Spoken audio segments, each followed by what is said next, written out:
Baik, izin memulai. Assalamualaikum warahmatullahi wabarakatuh.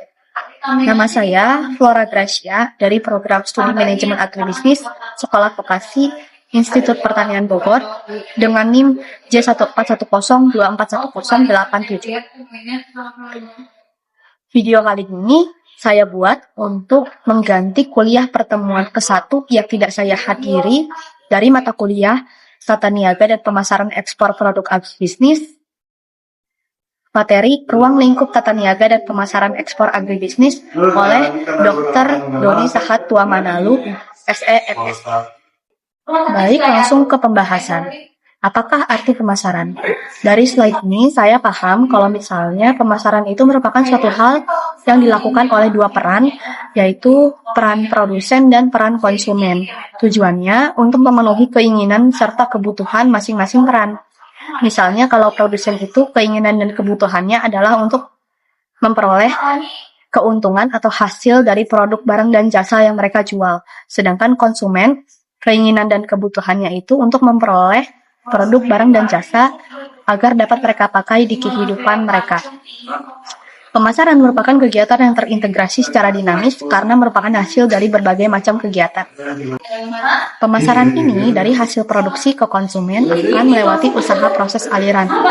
Misalnya seperti produk beras. Usaha proses aliran produk beras itu yang pertama adalah proses pertanian terlebih dahulu, yaitu penanaman, lalu pemanenan, pemupukan. Berikutnya proses pengolahan.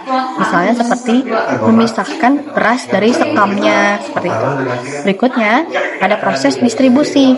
Proses distribusi inilah yaitu tahap di mana beras mulai dibungkus, dikarung, diberi label, diberi nama. Lalu baru yang terakhir proses konsumsi oleh para konsumen. Produsen ke konsumen merupakan kegiatan yang produktif. Dari pemasaran ini kita harus tahu bentuk dari barang atau jasa yang akan kita pasarkan. Misalnya apakah bentuknya ini buah, atau bentuknya ini sayur, atau bentuknya mungkin alat berat pertanian untuk kita sewakan ke petani.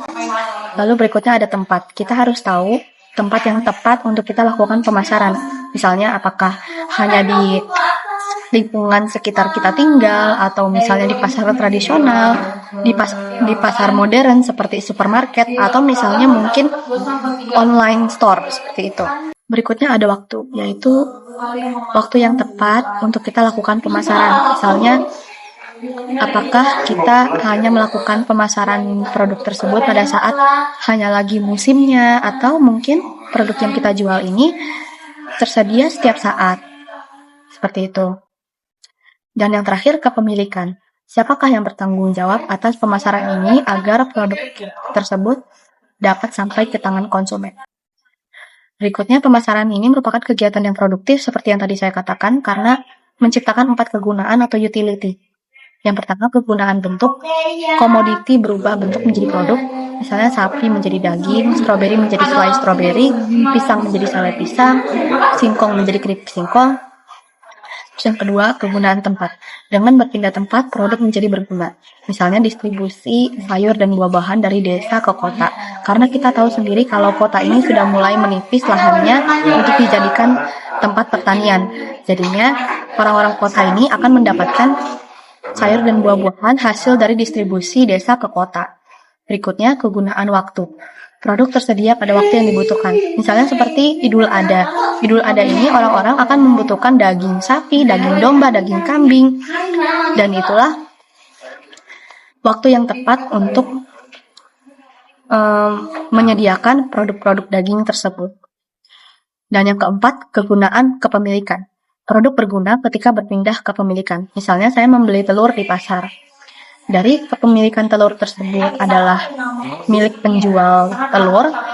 Setelah saya beli, produk tersebut berpindah kepemilikan menjadi milik saya. Dan produk telur tersebut akan saya masak dan saya konsumsi. Karakteristik pemasaran hasil pertanian. Mempunyai tujuan spesifik yang ingin dicapai sehingga ada kriteria normatif masyarakat. Misalnya seperti MBG. Tujuan spesifik dari MBG itu adalah untuk menaikkan nilai gizi dari makanan anak-anak sekolah.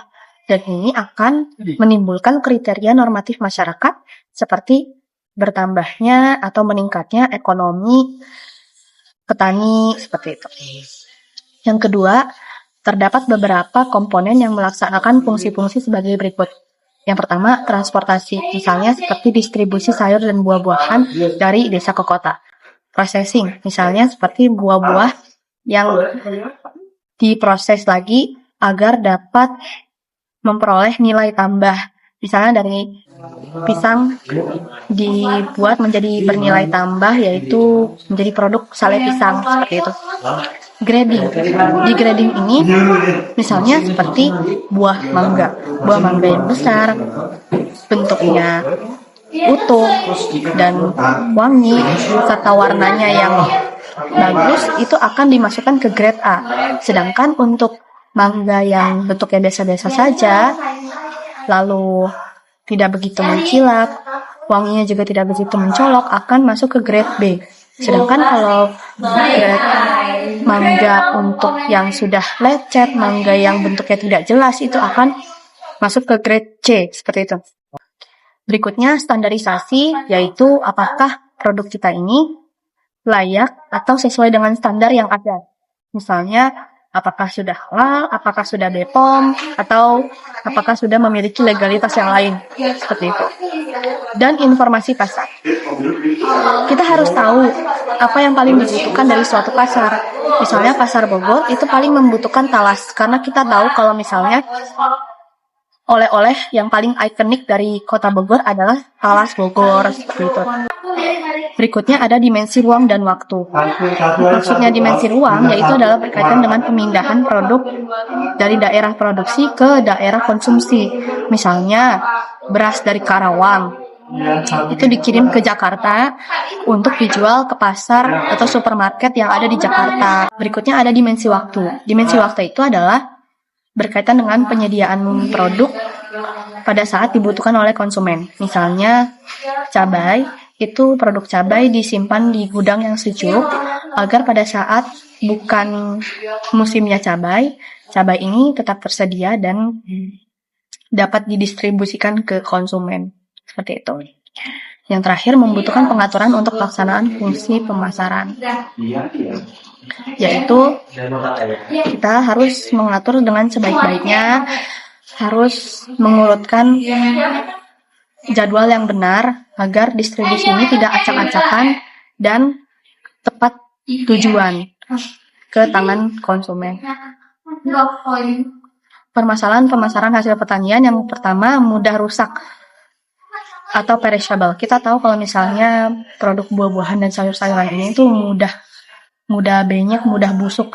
Kalau misalnya kita tumpuk buah dan sayur-sayuran, nanti letaknya paling bawah itu akan rentan rusak. Atau misalnya kita menggabungkan buah yang busuk dan yang tidak. Nanti buah yang tidak busuk ini akan ikut-ikutan busuk karena terkontaminasi dari buah yang busuk. Misalnya seperti itu. Musiman atau seasonal. Misalnya seperti buah durian atau rambutan atau cabai itu sangat musiman. Jadi bagaimana caranya kita mengatur agar stok-stok buah atau sayuran tersebut tuh tetap ada pada saat bukan musimnya. Seperti misalnya melakukan penyimpanan di ruang yang dingin, seperti itu. Butuh ruang yang besar. Butuh ruang yang besar ini, seperti yang tadi dibilang, karena produk pertanian ini tidak bisa sembarangan ditumpuk karena mudah rusak. Jadinya kita harus menghitung skala ruangan yang tepat untuk menyimpan produk pertanian ini. Misalnya saya menanam 1000 timun. Nah, berapa besar uang yang saya butuhkan untuk dapat menaruh 1000 timun tersebut? Seperti itu. Jumlah produsen banyak. Jadi dengan jumlah produsen yang banyak artinya pesaingnya ikut banyak. Nomor 5, karakteristik konsumen beragam. Misalnya saya ini tidak suka dengan buah naga, tapi saya suka dengan pepaya. Sedangkan dengan adik saya ini tidak suka dengan pepaya, tapi dia sangat suka dengan buah naga. Jadi karakteristik konsumen atau selera konsumen ini tidak dapat disamaratakan. Seperti itu. Yang terakhir, variasi harga tinggi karena perbedaan penyimpanan. Jadi misalnya seperti produk stroberi itu tumbuh dengan baik di dataran yang tinggi dan sejuk. namun tidak begitu tumbuh dengan baik di dataran yang rendah dan panas. Jadinya, jika ingin menjual stroberi ke dataran yang rendah, itu tentu harganya akan lebih tinggi dibandingkan harga stroberi di dataran tinggi karena akan ada biaya transportasi dari dataran tinggi ke dataran rendah seperti itu. Berikutnya, komoditas pertanian. Ada dua jenis, yaitu pangan dan non-pangan. Kalau pangan, itu merupakan suatu hal yang kita manusia konsumsi, biasanya berasal dari tanah dan juga butuh sumber hayati untuk tumbuh. Contohnya, buah-buahan, sayur-sayuran yang biasanya kita konsumsi, seperti itu. Kalau non-pangan, yaitu suatu hal dari tanaman pertanian yang dimanfaatkan selain pangan manusia. Misalnya, biasanya untuk pakan ternak, contoh gulma atau gabah, seperti itu. Komoditas pertanian ini ada sayuran dan buah-buahan. Kalau sayuran ini merupakan berasal dari tumbuhan yang mengandung air yang cukup tinggi.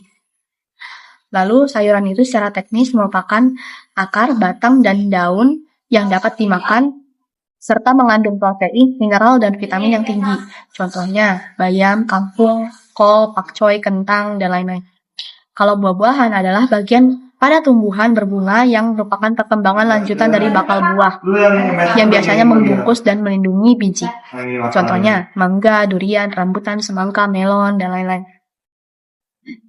Perbedaan buah dan sayur, kalau buah itu merupakan ovarium daripada tanaman. Jadi bisa dibilang buah itu dari tanaman yang tumbuh bunga, lalu bunganya itu beranak dan di dalamnya ada bijinya, itu adalah buah.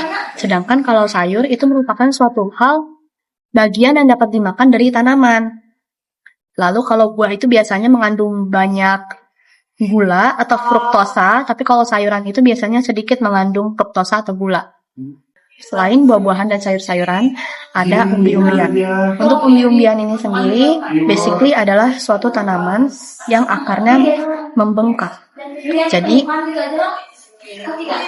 akarnya ini mengalami perubahan bentuk dan juga perubahan fungsi. Contohnya, kentang, singkong, ubi, talas, dan lain-lain. Berikutnya ada kacang-kacangan, yaitu biji yang relatif ukurannya tuh besar dibandingkan dengan serealia. Contohnya kacang merah, kacang tanah, kacang polong, seperti itu. Kalau serealia biasanya dia jauh lebih kecil, misalnya seperti gandum, beras, seperti itu. Nah, kalau palawija itu adalah pengganti dari bahan pangan pokok kita, yaitu beras. Jadi pengganti dari beras itu ada jagung, sorghum, mentimun, dan lain. Berikutnya ada komoditas peternakan. Ternak itu adalah hewan yang sengaja dikembangbiakan, dibesarkan, dirawat untuk nantinya hasilnya itu dimanfaatkan sebagai sumber daya pangan. Misalnya seperti susu sapi, daging kambing. Berikutnya sumber bahan industri. Misalnya seperti domba yang dirawat bulunya dan ketika sudah lebat bulunya nanti akan dipotong untuk dikirimkan ke industri fashion atau industri pakaian seperti itu. Dan atau untuk membantu kegiatan manusia. Misalnya kerbau itu dirawat agar dapat membantu dalam pembajakan sawah seperti itu. Contoh dari hewan ternak yaitu ada ruminansia dan unggas. Kalau ruminansia itu merupakan ternak yang memiliki 4 lambung. Lalu berikutnya memiliki 4 kaki serta dapat menyusui dan melahirkan seperti sapi, kambing, domba, dan lain-lain. Kalau unggas yaitu biasanya mereka ini bertelur, berkaki 2 dan memiliki kuku dan berparuh, misalnya burung, ayam, bebek, merpati, seperti itu.